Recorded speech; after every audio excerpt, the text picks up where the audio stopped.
Hi, NEET aspirant. If you found the one, you should never give her up.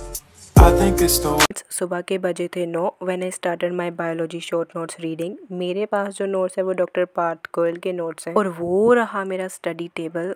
अब थोड़ी ठंड है तो मैं बेड पे ही बैठ के अप्लाई करती हूँ। मेरे पास जो नोट्स है ना वो डॉक्टर पार्थ गोयल के नोट्स हैं। इसमें सारी एनसीईआरटी की लाइंस हैं fill in the blanks format में, जिससे क्या होता है कि सारी एनसीईआरटी की लाइंस है वो याद हो जाती हैं और अगर मुझे कोई लाइंस भूल रही होती है तो मैं उसे लिख कर देख लेती हूँ। तो इस वक्त मैं वही कर रही थी। जैसा कि मेरे पास नीट प्रेप की हाई यील्ड टेस्ट सीरीज़ है तो सारी रिवीजन का फॉर्मेट मैंने उसके अकॉर्डिंग ही रखा है। इससे क्या होगा कि आप अगर खुद से भी कुछ रिवाइज करोगे और मॉक टेस्ट का अलग से, तो माइंड आपका पजल हो जाएगा। जैसे जैसे आप मॉक टेस्ट देते जाओगे आपका सिलेबस खुद पर खुद कवर हो जाएगा, रिवाइज हो जाएगा और आप उसके PYQs और अलग से जो मॉक टेस्ट में क्वेश्चंस हैं वो भी कर पाओगे। आज जैसे मेरे 2 मॉक टेस्ट हैं 24 नवंबर को, तो वो एक तो मैंने उसका मॉक टेस्ट दे दिया है। जो ये वाले नीट प्रेप के हाई यील्ड टेस्ट सीरीज़ है इसमें डिटेल्ड सॉल्यूशन मिलता है।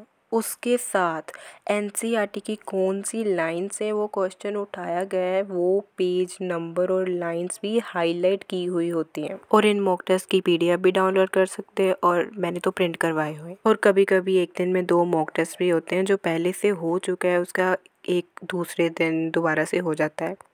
ये मैंने एक मॉक टेस्ट तो दे दिया है और ये सेकंड वाले का सिलेबस है। ये वाला पहले मॉक टेस्ट हो चुका है, दोबारा से है तो मैं इसको किसी और दिन या फिर कल दे दूँगी इस मॉक टेस्ट को। और ये है NTA वालों का पेन जिससे हमें एग्ज़ाम में लिखना होता है।